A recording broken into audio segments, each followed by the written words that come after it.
Hello, everybody, and welcome to this week's episode of the Open Mike Podcast. The Open Mike Podcast, unofficially sponsored by Liquid Death.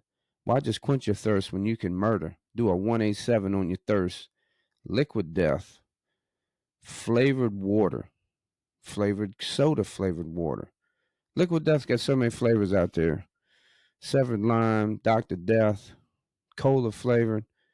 You got no excuse to keep drinking this sorry water. Plain water out of a bottle. Liquid Death, murder your thirst. The unofficial sponsor of the Open Mic Podcast. Everybody, hope everybody had a great week and is having a good weekend so far. The weather's nice. Got a lot of rain this week, which we needed, but yeah, a lot of rain this week. Cold, man. I was turning my heat on. It's June 1st today, and yeah, I had my heat on this week, so pretty cool for May, the end of May. But I'm not complaining because before you know it, it'll be swamp ass season, and I'll be walking around complaining about that. So uh, I feel like everybody complains about the weather. It doesn't matter if it's cold, if it's hot, if it's rainy, if it's snowing.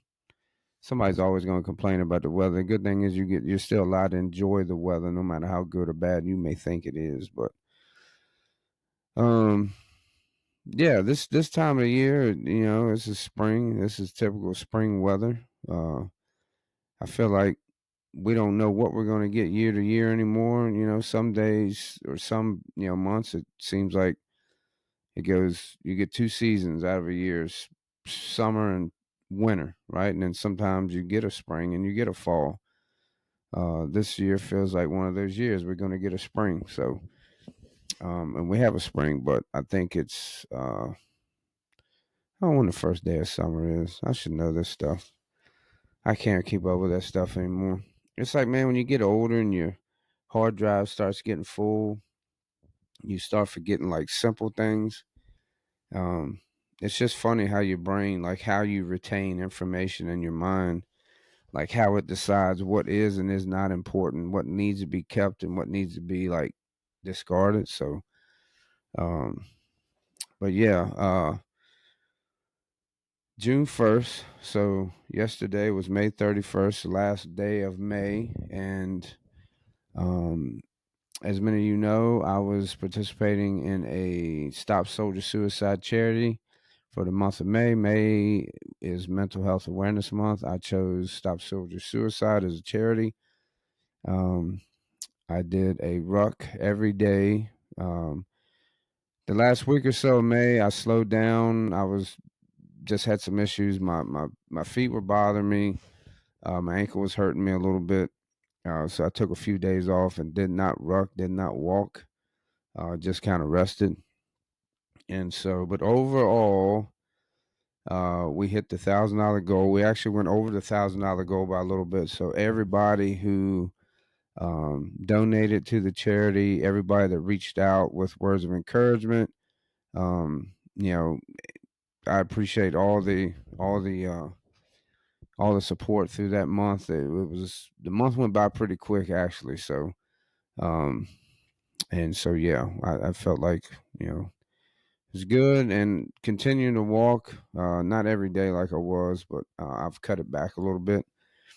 Um, had some issues with my pointer finger on my left hand. Uh, it's like the joint started to swell up. So doctors said they felt like it was gout. Uh, I don't think it's gout. I think it's something else. The swelling has gone down, but I can't fully like bend the finger all the way. Like that's about as far as it can bend. So, and as you can see, it's still swollen, but it doesn't hurt as bad as it was. So, uh, yeah, I've been kind of dealing with that, but otherwise I feel pretty good, and I hope everybody else out there is feeling good as well. So this week I saw a video, and I don't know if I've done this, so I don't know if other people have done this, but um, I saw a video where a guy had late night, whatever, and he had bought some Taco Bell, and he didn't. I'm assuming he went through the drive-through, and then he parked and proceeded to eat his Taco Bell. And next thing you know, cops, rolling up on him, kind of asking, what's going on, whatever. And he's like, I'm just sitting here eating, my food. Like, you look right behind me, you can see the Taco Bell. I have my bag. He had his tacos in his hand. And the cop was asking for, some form of ID, and he was like, I'm not doing anything. Like, why do you want to ID me? And so they, she kept on. He's like, they told him he was loitering. Basically, he was um, in front of a business that was closed in an open parking lot. And she was like, why didn't you just park in the Taco Bell parking lot? Why did you park over here where there's nobody? It's like closed, or you're loitering, this, that, and the other. I don't know. They just kept harassing him. And then finally a sergeant came up and kind of asked the same questions. And yeah, he could have identified himself, but he literally, you could see the man was just sitting there eating. And I don't know if anybody else has done this. I have done this myself. I have gone, whether I'm traveling by myself late at night, during the day, whatever. I've gone to a drive-through. I've gotten food, and I don't park in the parking lot where there's a lot of cars around, a lot of people. I will go to an empty spot, or I would go to a parking lot across the street where there's nobody, and I just eat my food in peace. I don't want like people staring or whatever. I'm just kind of sitting there, and I just park in an open parking lot. And I don't see where this man did anything wrong, but they arrested this guy because he refused to show his ID, and they arrested him. Now, what came of that, I don't know, because they don't, give in the video. They didn't give any of the information that happened post arrest. And some of you may think like, well, this guy's just being difficult, but I mean, maybe the cops are just being a little difficult, right? Like, you clearly see the guy's just eating food, right? Like, there was no malicious intent of him parking in an empty parking lot in front of a business that's closed. I'm pretty sure he's not going to rob the fucking place. Like, if somebody's going to do something like that, they're not going to be like, hey, you know what? I'm going to go rob this business tonight, but before, man, I'm just really fucking hungry. So before I go rob this place, I'm gonna go to Taco Bell. I'm gonna buy the Taco Bell, and then I'm gonna park in front of the place I'm about to rob and eat the Taco Bell and make it look completely fucking obvious that I'm up to no good. That's not the case. And I just feel like sometimes, man, sometimes police officers get on a fucking power trip. And I felt like that was the case here. And it took 3 officers to come and get this guy. And my man was just trying to enjoy some fucking Taco Bell. I mean, he's probably gonna shit himself later. So I mean, that's punishment enough. Y'all had to arrest the fucking guy for that. And it's just, I don't know. I just feel like sometimes, man, it's just shit goes too far. And I mean, we talked about this. Like, I know, um, I feel like people are always walking around with cameras and they're kind of like causing issues, or they're just, fucking kind of instigating shit, and that's just dumb. But yeah, you can go on social media, man, find videos like that all the time. And I just felt like I've done that before. I've gotten food, and any of my listeners out there, if you guys have done this, comment, share your experience if you've ever had an experience like that. When I was a kid, I was probably, I don't know if I was still in high school back then. I was probably 17, 18 anyway. And we had parked at a 7-Eleven one night.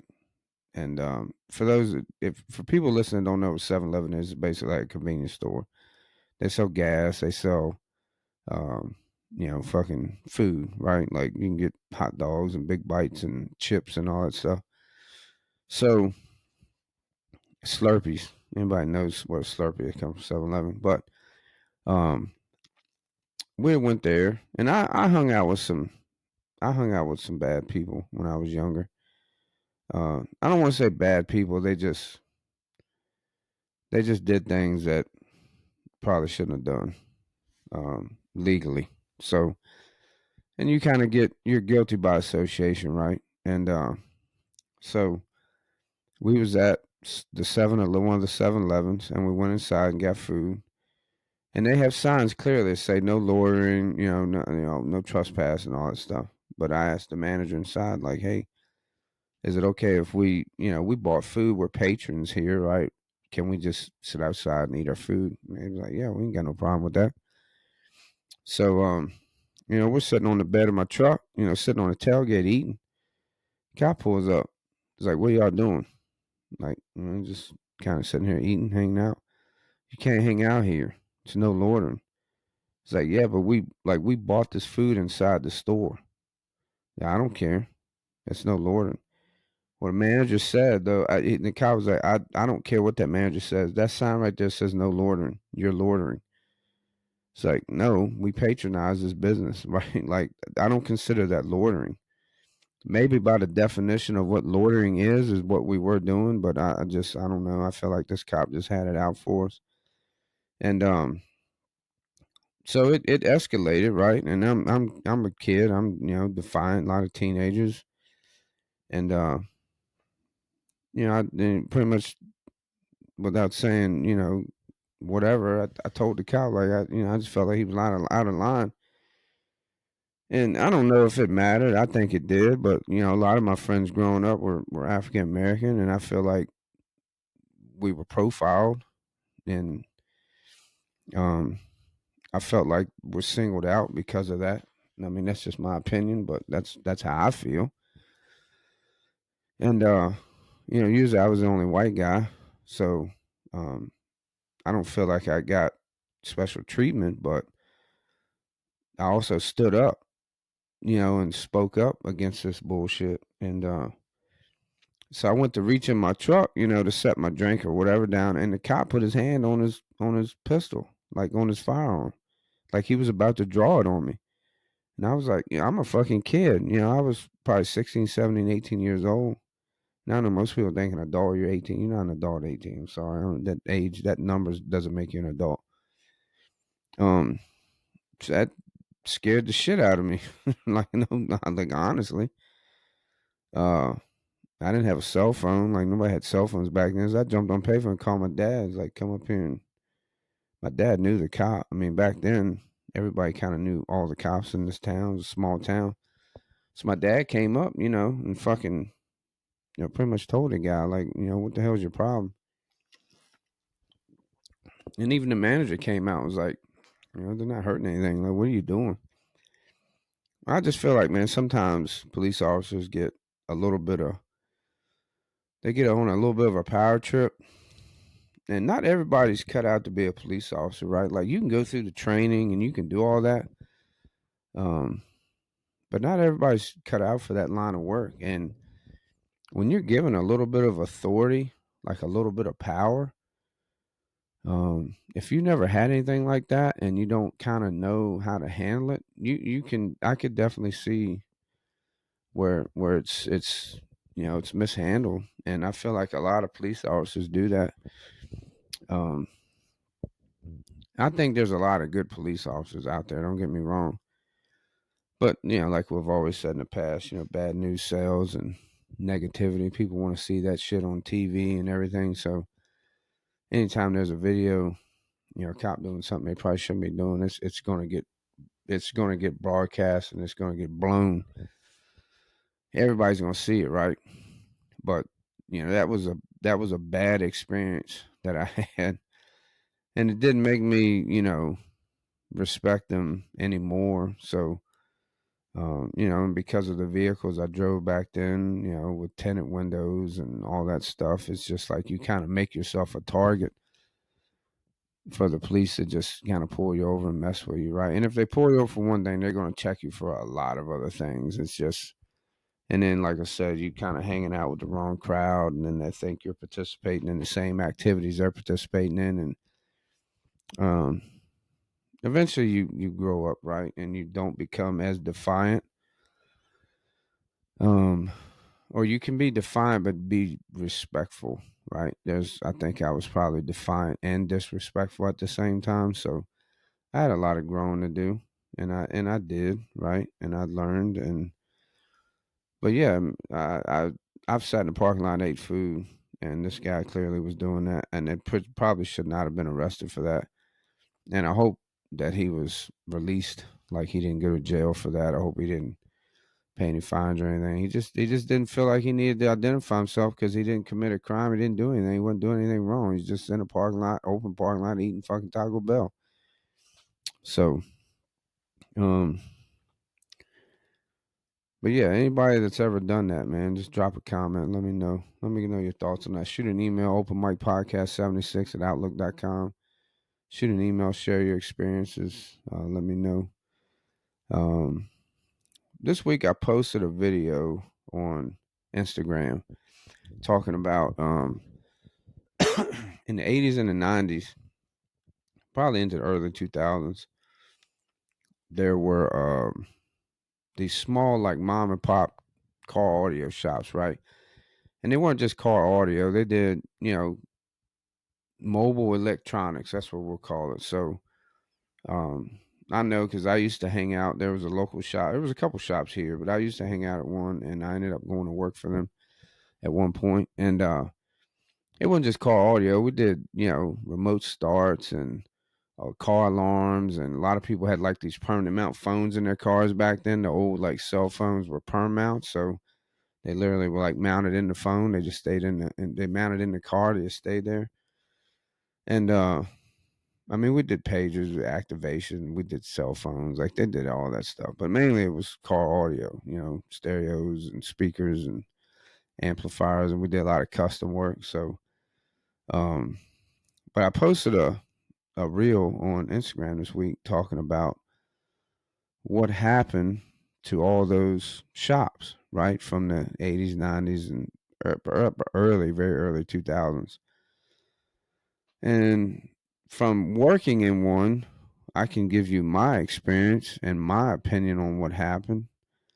Um, but basically, we dealt with a lot of companies back then, um, speaker and amplifier companies. Rockford Fosgate was one, Kicker Audio was one, Phoenix Gold. Um, Man, it was so many companies back then, and a lot of that stuff was made in the U.S. and it was not mass produced. It was all made by hand on not really an assembly line, but it was high end quality products, right?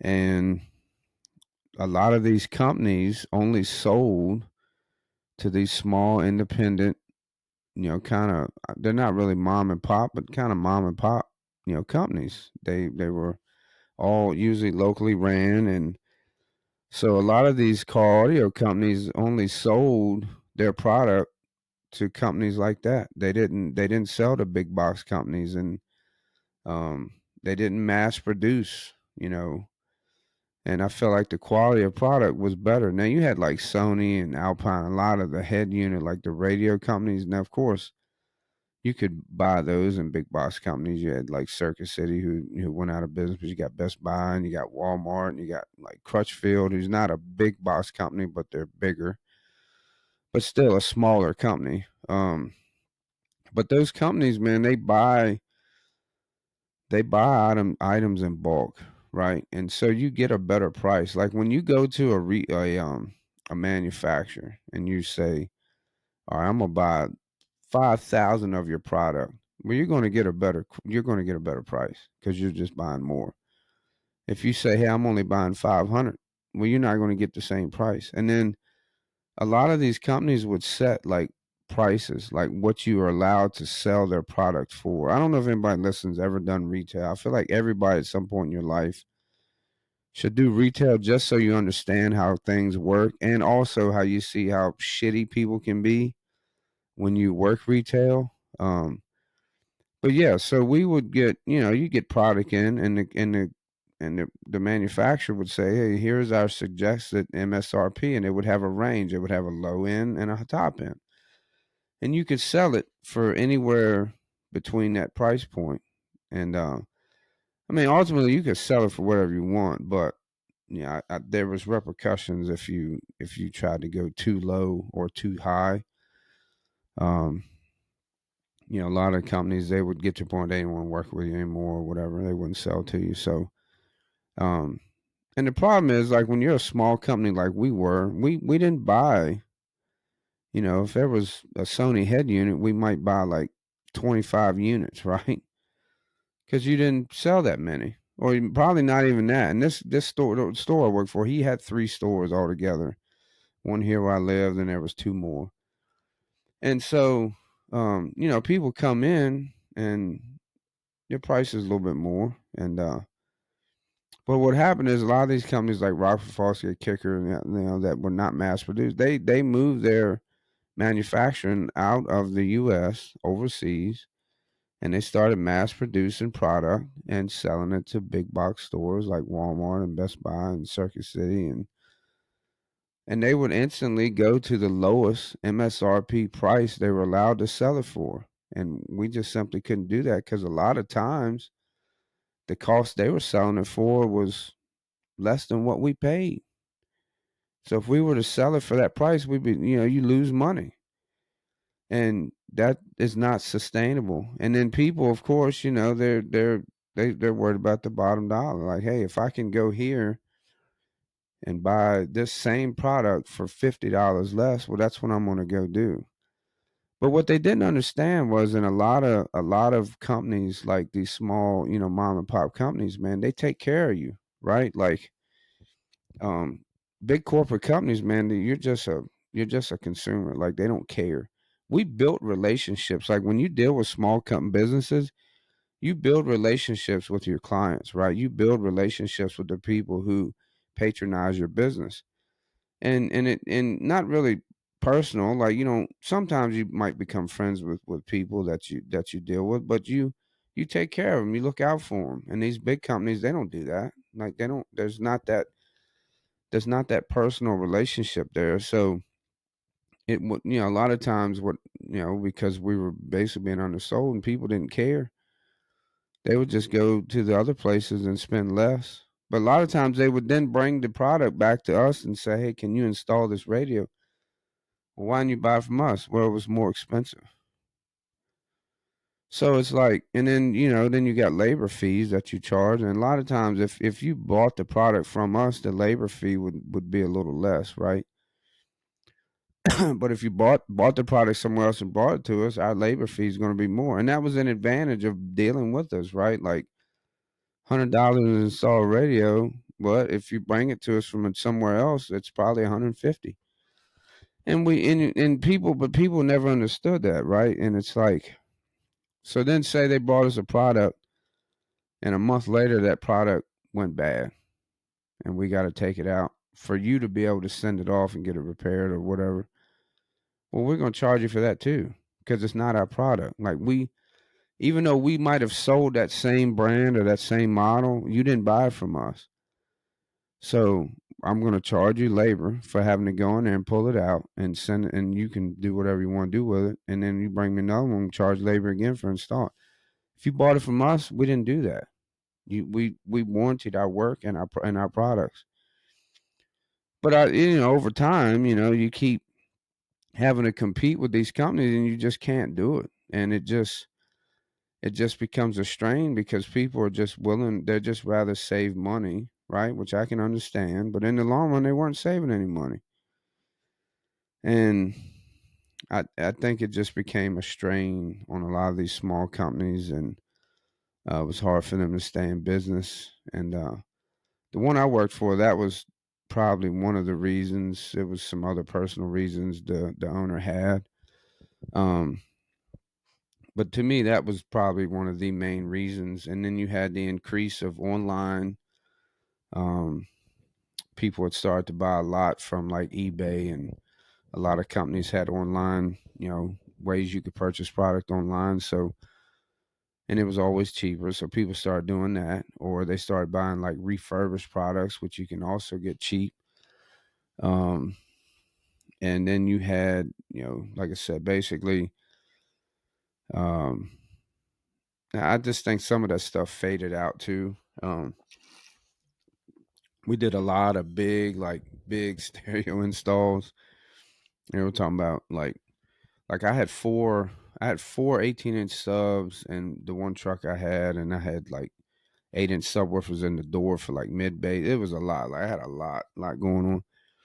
And I just think some of that stuff started to fade away. Like it like phases, like everything comes and goes. I think that stuff started to kind of phase out. And I think a lot of that was from the mini truck culture too. And so, because people weren't doing these big systems in like cars and stuff like that. So once that mini truck culture and the kind of the lowrider thing started to kind of not die out, but at least on the East Coast, I think it started to die out a little bit. And then you start to see more of the import culture kind of take over. They weren't into that. Like that just wasn't, it was kind of like fads. Like everything kind of comes and goes. I think it started to fade out. Um, so that it was that, and then but those shops are cool, man. I remember I had friends like even I hung out there, and then it's funny because the reel I posted on Instagram, the guy said, it was like you walked in, and usually there was like a little candy bubblegum dispensing machine by the door, which we had one. And then there were displays set up depending on what the manufacturer was. They would send you these like displays, and it would have a couple different head units and different like speakers and subs. And then they had a sound room where you could go in and you would like select like you'd have like a wall of like radios, and you'd have a wall of like mids and highs, and then all these subs and all this, and you could like select like A here and B here and like whatever, and then play the combination of what you wanted. And it was kind of cool to go in there and play around with that stuff and kind of hear it. And yeah, it was a sight, man. It was cool, but it was cool, and it always smelled like fresh carpet or fresh cut MDF wood, and the glue they used to glue all that shit together and all that. Like it just had that smell, and it was just good vibes, man. It was just guys hanging out. There was about trucks and cars and stereos, and working there. We'd stay late in the evenings, and people would come by and hang out in the back of the shop, and uh, yeah, man, it's just a good time. But yeah, I think the retail industry changed, and people just they want to spend less money. A lot of these companies wanted to make more money, so they're like, you know what, we're just going to have it produced overseas for a fraction of the cost. Of course, they don't pass their savings down to the consumer like they never do. I feel like all companies that make product and then they send it overseas for productions, like, oh, it's a cheaper cost. Well, it's just so they can make more money. But I don't feel like they pass those savings down. Like if it's costing you less to make, then the cost of the product to the consumer should go down too. But it doesn't. It doesn't change. So um yeah, it doesn't get passed to the consumer. So um but that's the reasons. Anybody that's my age that grew up around that knows how fun that was, and they also, yeah, life just, things just change. There's probably still some of those shops around. I think somebody commented there was one where they lived. I just can't fathom it being the same as it was back then, but that's because we're older now. We probably look at things a little differently. I wouldn't hang out at an audio shop now if I could. Unless I had a friend that owned it or something. I had a close relationship with the person, but there's some guys around here that have like big Tahoes and Suburbans, and they're like loaded up. So I don't think it died out completely. I just think it kind of faded out from this area, maybe. But yeah, I had the system in my. I used to tell, I bought trucks just to haul speakers in, so it was very loud.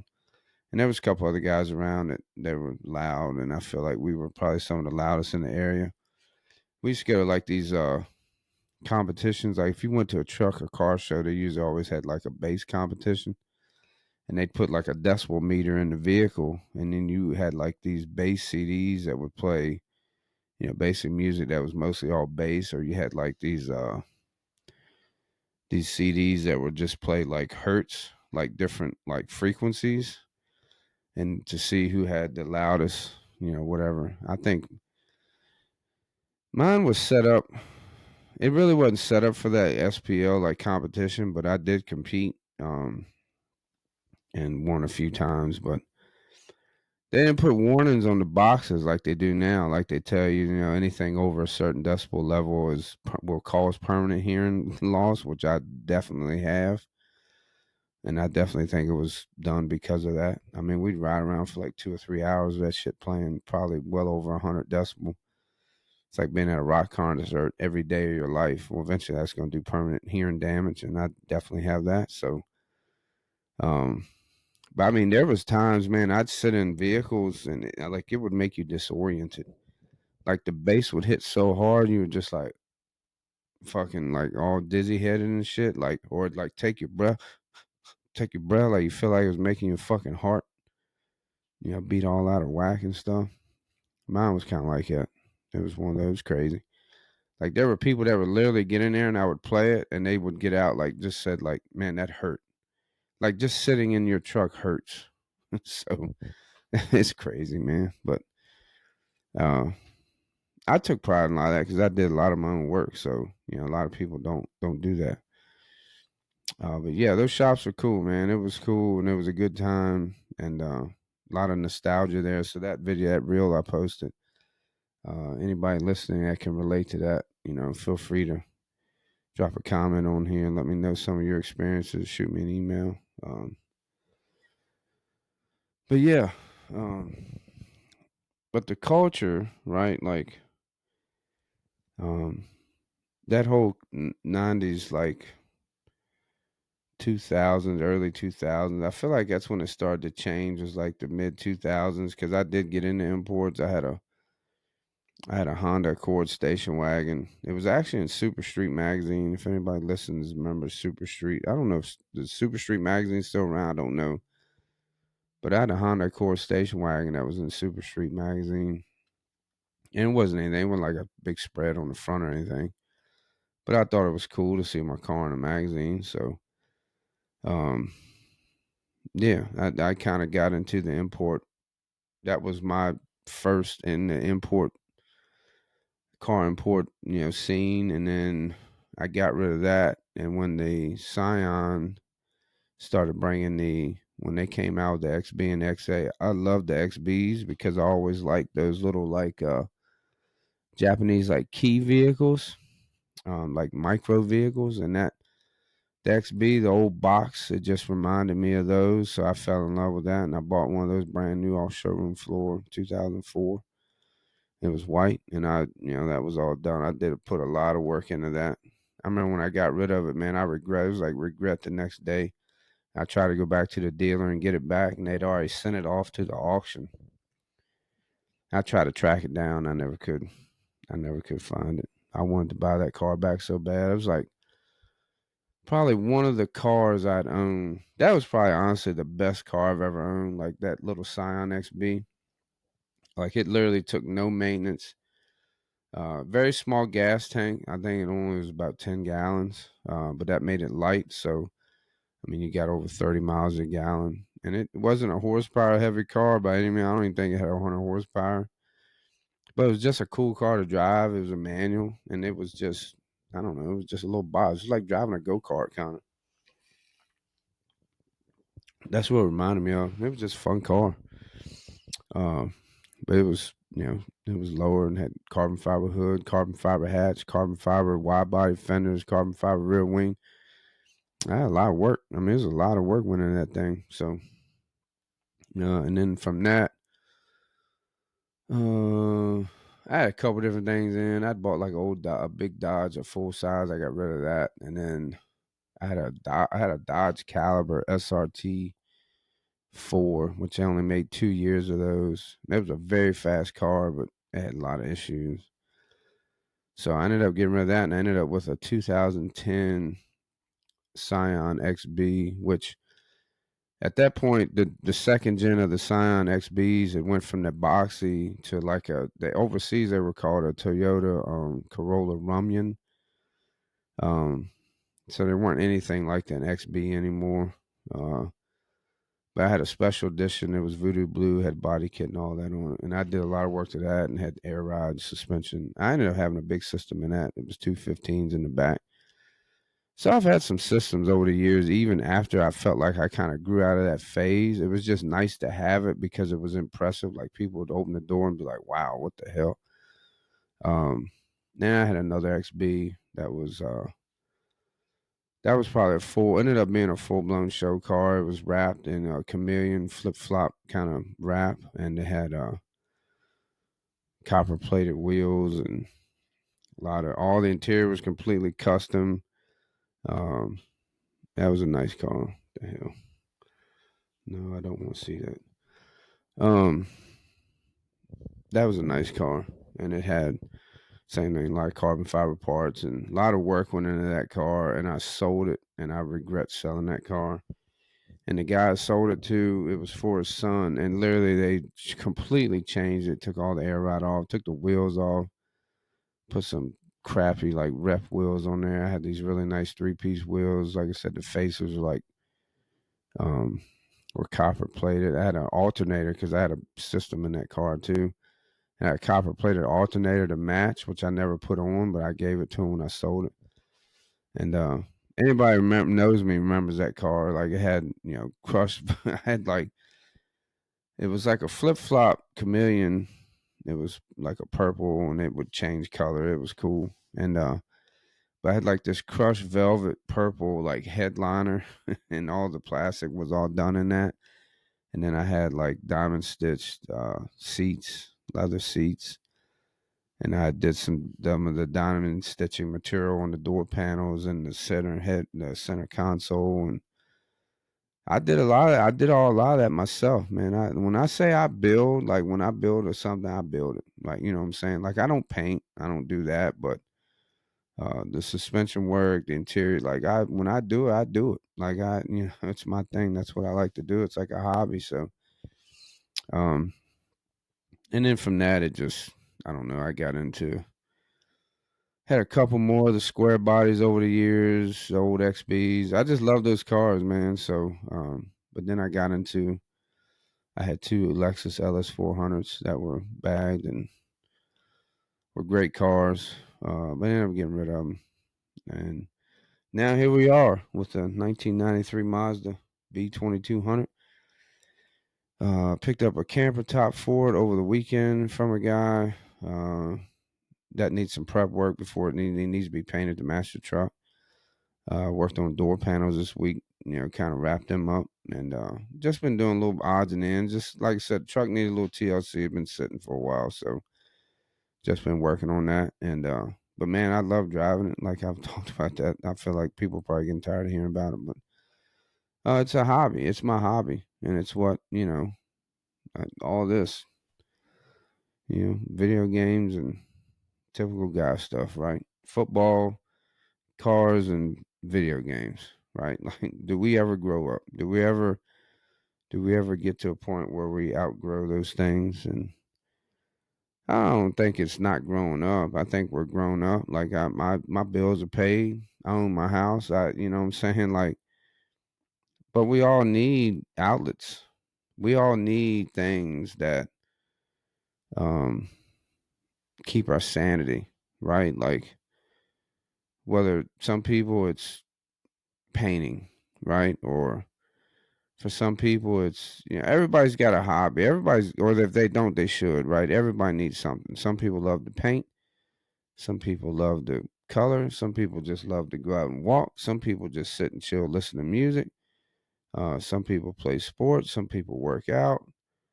Um, everybody needs something, right, to kind of take you away from just the realities of life sometimes, even if it's just 30 minutes a day and you meditate or whatever, right? Like, we all need something that just kind of takes us away for that little bit of time, if you're having a bad day or if you're stressed out.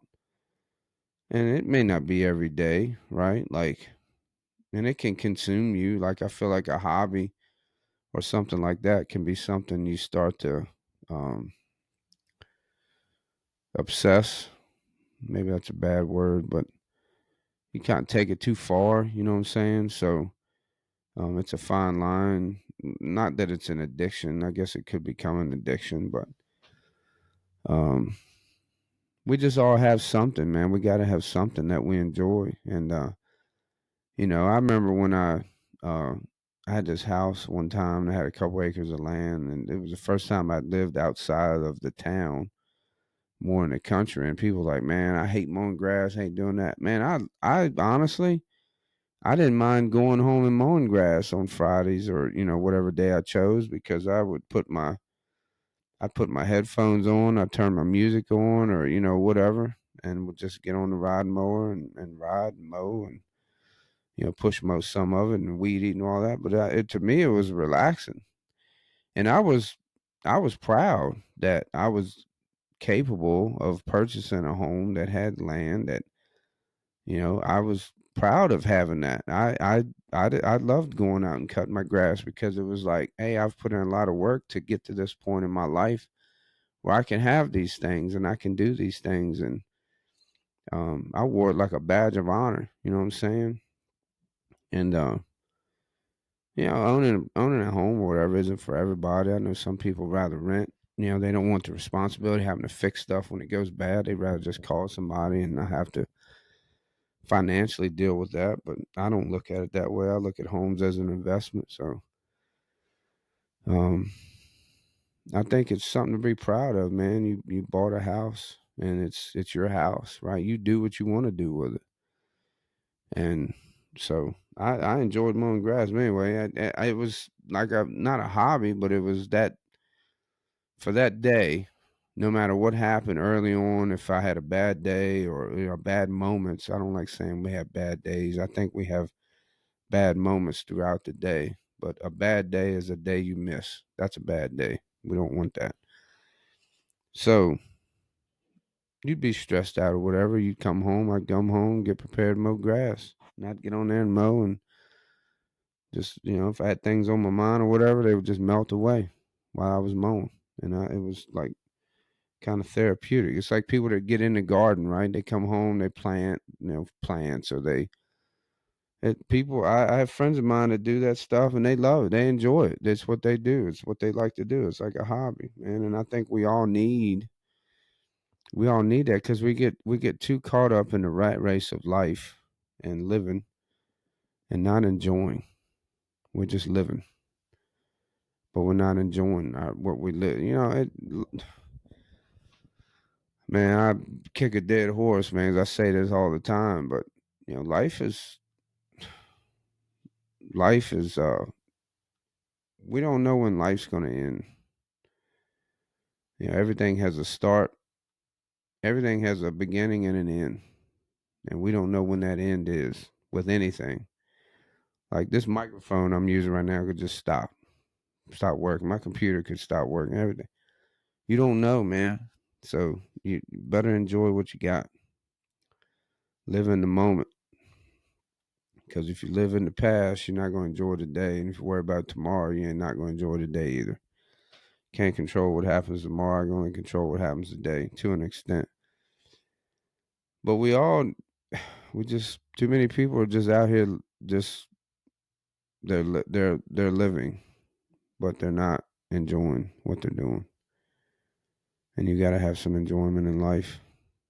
You got to have something that, like a passion, like what gets you up. Like I'm curious, like any of my listeners out there, like what is your motivation in the morning when you wake up to get out of bed and go to work or whatever you're going to do? What is your motivation? Is it your kids? Is it money?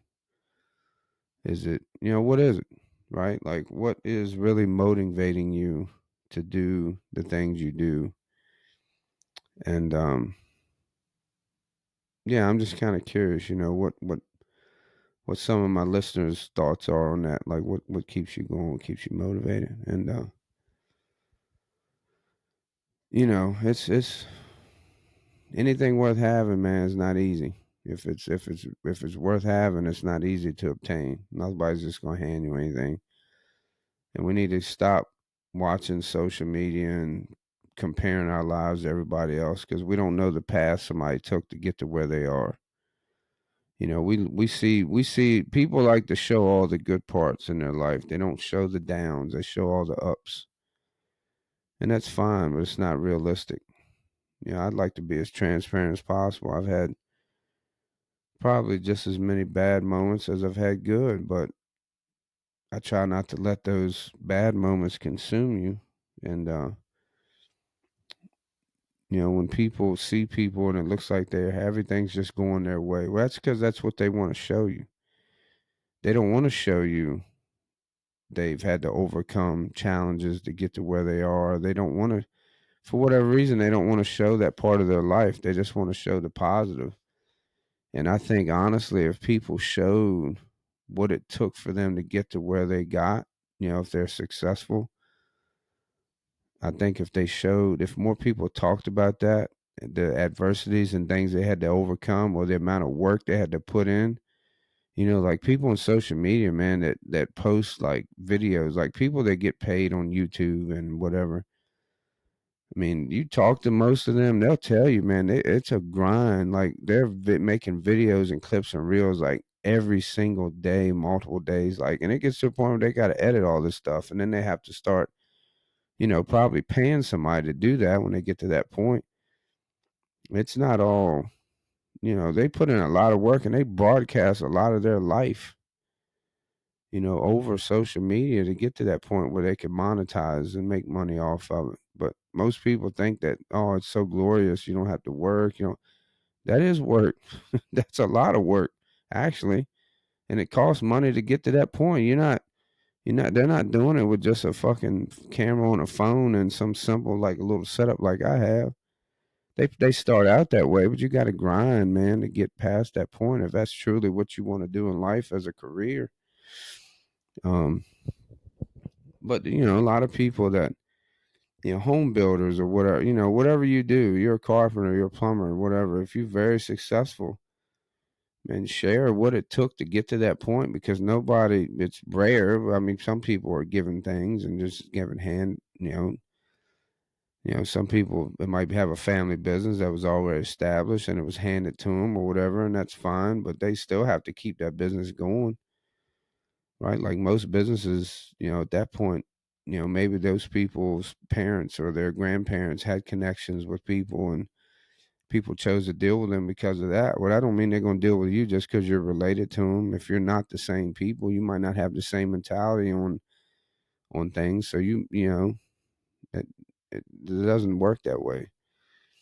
So whenever I see somebody who's successful, I try not to automatically assume that it was just an easy path for them to get there, because I know with like most things, it's not. It takes work, and if but we all have passions and we all have things that keep us motivated. And I don't know. For me, it's just um, I'm just trying to live, man, as long as I can, have a good quality of life, and enjoy time with my family, and make special moments. And um, I enjoy things like and if I don't get up and go to work, I'm not gonna have nothing. And I like having my own home, and I like having things like that. And I like being able to have money if I get a hobby or find something I want or a collectible or whatever. That's what I like to do. And um, my family keeps me motivated a lot because I want to provide and provide memories and go on places and go on trips. And it don't cost money to do any of that, honestly. You can do all that without, you can create memories with your family without having really anything, a dime. Because time is free. Time don't cost nothing. Just sitting down with your family, man, sitting around the house talking, sitting outside, relaxing, whatever. Time with family is free. There's no price, there's no cost for that. So, um, yeah, man, it's just that's what keeps me going, keeps me motivated, my family, and just trying to be the best version of myself that I can be. And we're all work in progress, and I've talked about this numerous times about my experiences with my mental health and my anxieties and my fears. And I think we all have that. Some of us do better with it than others. For me, anxiety is like a warning system, right? And it for some people it's more heightened than it is for others, and it's hard to fight those anxieties and not let them control you. But if you have a plan, right? Anxiety is a warning system. It's kind of like if you're at work and you're always worried about a fire breaking out, but there's no evacuation plan. Well, that anxiety is always going to be here because you don't have no plan. But if somebody says, "All right, here's the evacuation route. If this happens, you follow this." Well, now you can kind of let that anxiety kind of melt away a little bit because now there's an anxiety of what if there's a fire? Well, here's the plan if there's a fire. This is the route you follow. So for people that suffer from anxiety, it's your fear of something. Well, you need a plan to counter that. If this happens, this is what I'm going to do. And for me, that has worked to try to subside some of my anxiety. And some anxieties are things that you have no control over anyway. So why stress about it? Or stress about something that's going to happen that might not happen for 5 years, right? Like, we'll do something now. Come up with a plan to be prepared in case that happens in 5 years. Or if you know something is 5 years away, you got 5 years to plan for it. So don't sit and let it consume you. And I know that's easier said than done, man. Trust me. I've been given all this advice, and I'm like, yeah, it's easy for you to say you're not in my shoes, but maybe they were. Maybe those people were in my shoes at one point, and now they're trying to pass this information on to you. And that's all I'm trying to do for everybody else, man. Anybody that, because I go through it, still go through it, have been through it, and it's not easy, man. But it's rewarding when you can get to the point where you don't let those things consume you. And it takes a lot of practice, man. It takes a lot of time to make ourselves better than be the best versions that we can be.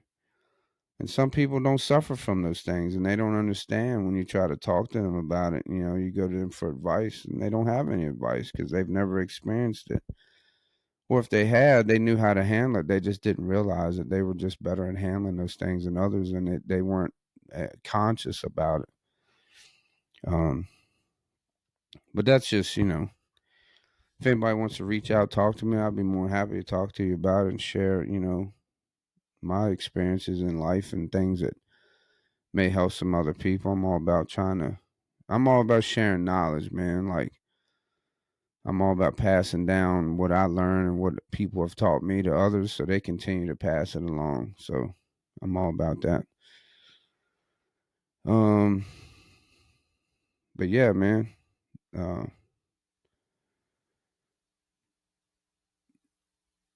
life is good. I can't complain. I can, but nobody wants to listen anyway. So that's old cliche saying. Ain't nobody want to listen to it anyway. So, but anyway, how about we read some emails, man? What y'all think? Open Mike Mailbag. Mail call. Open Mike Mailbag. Open Mike Podcast 76 at Outlook.com. Please feel free to email me anytime for a chance to have your email being read on the show. For more awesome content, like and subscribe now. Like and subscribe, follow, comment, whatever. So let's open up Open Mic Mailbag. Let's see what we got here.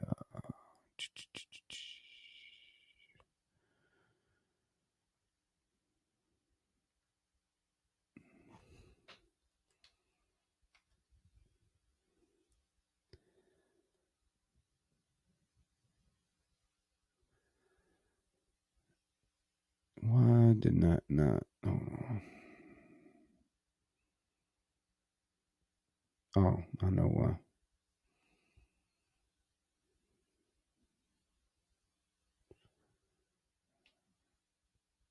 Oh yeah, that's why.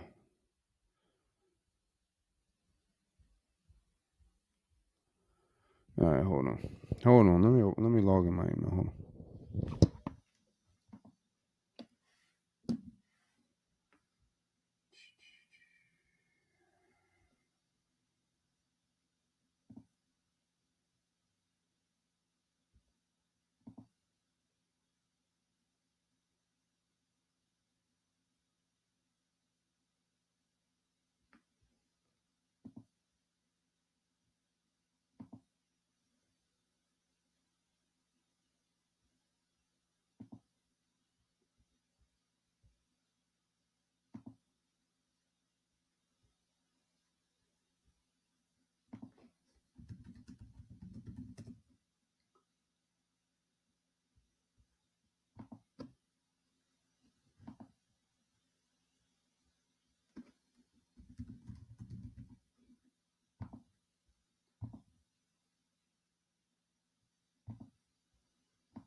Well, I don't know what the hell. I can't log into my email. Why can I not log into my email? What the hell?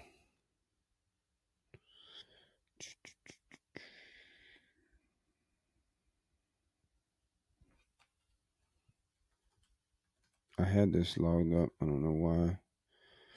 Don't know why it logged me out.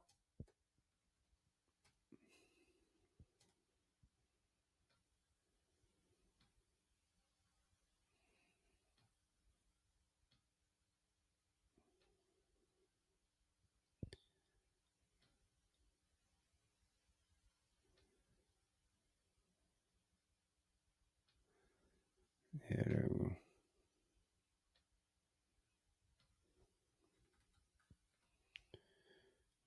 What the hell is going on here?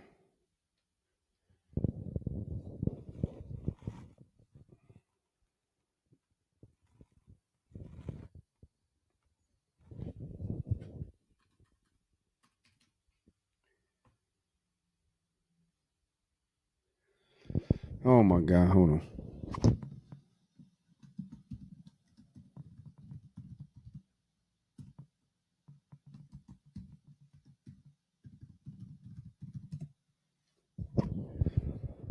Man, technical difficulties.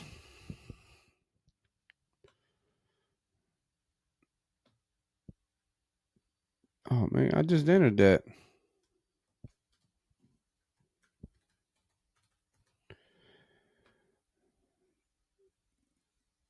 We keep it real here on Open Mike. We got some technical difficulties going on, but we're gonna get situated though. Hold on. Here we go. Yep. No. Yeah, here we go. We got it. Yay! You got mail. You got mail. Y'all remember that AOL? Anybody old enough to remember that? You got mail. Yay! You got mail. You got mail. Yay! All right, let's see. Open Mic Podcast 76outlook.com.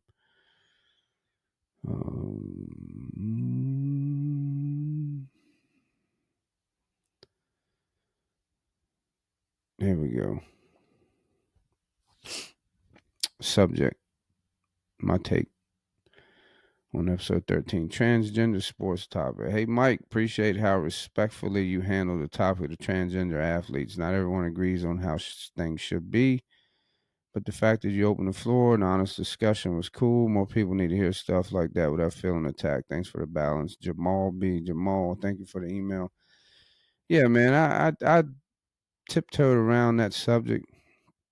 I didn't want to offend anybody, and I'm also like, hey, look, I'm trying to be as open as possible, and um, you know, gave you a perspective, like my perspective on things, and I had a few people that had messaged, commented on that episode, and basically kind of gave me some information that I was aware of, but for whatever reason, it didn't come to mind. So I appreciate that, and didn't get attacked, thankfully.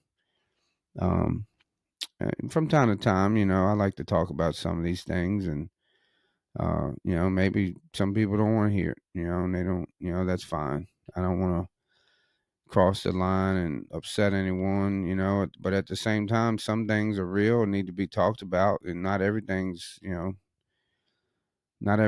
easy to talk about, right? Like some things are hard to talk about, and I think we need to sometimes discussions need to be had that make people uneasy. I got to get comfortable being uncomfortable. So that was one of those. I love sports. I'm very passionate about sports, and that caught my attention that week. So I wanted to share with the podcast. And Jamal, I appreciate you listening and appreciate the feedback. Appreciate the email. Um,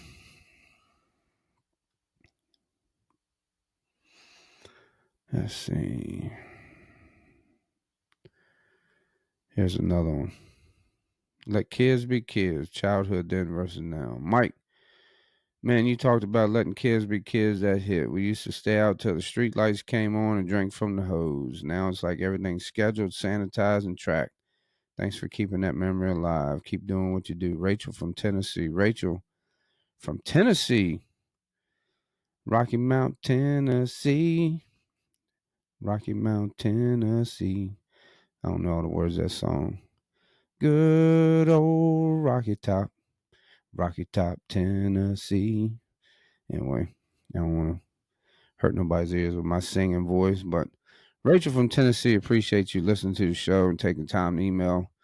And yeah, used to stay out till the street lights came on and we drank from a water hose, man. I still did that as an adult. I drank from the water. I'd be outside mowing grass, forget to take my water bar outside. I'd go out there and crank the water, turn the water on and drink it. Doesn't taste very good though. It probably tastes real good when we were kids, but I feel like the water we drink now that comes in our, especially public water, it's terrible. Probably wasn't that way. Now, when I lived out in the country, I had well water, so that tasted way different than the water you get in town. But yeah, a lot of kids did that. A lot of people from our generation, my generation, they'll tell you that. They stayed out, rode bikes. We ain't know where the hell. Man, parents used to let their kids go for the day. We ride bikes all over, and that they ain't know where the hell we was at. We ain't check in. We didn't have cell phones. And we'd get on our bikes, man, and ride all over, and kids would get abducted. It was back in the 80s, 90s, like that one guy had his son was abducted and he was murdered, John Walsh. And I think it was John Walsh, right? And he started that show where that's what they did. Like his whole job was to go out and find these, kids that had been abducted and missed. And I feel like, man, that was a huge thing. Like they put pictures of kids on the milk cartons and stuff. And that's probably why, because parents would just be like, here's your, we wake up on a Saturday morning, we'd be gone all day riding on our bikes, man. Parents wouldn't have no clue where the hell we were at. And, somebody get kidnapped or abducted. And um, the population, I'm curious to see how much the population in the United States has changed from the 80s to now. I'm sure it's astronomically higher. Um, it's hard to once you let your kids do that, man, because even in like small towns, they grew a lot. And yeah, we stayed out till the street lights came on, drank water out of the hose. I don't see anything wrong with that.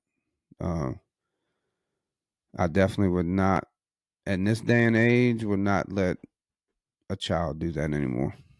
There's just way too much, way too.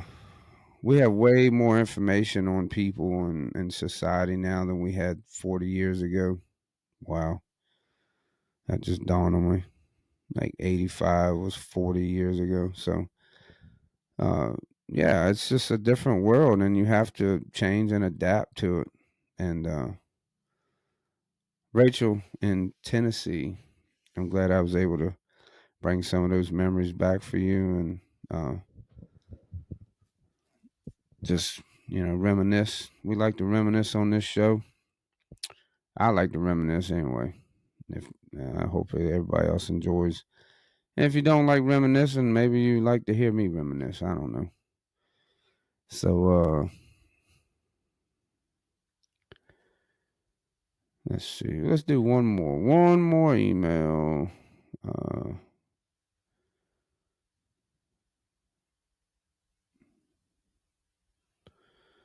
let's see.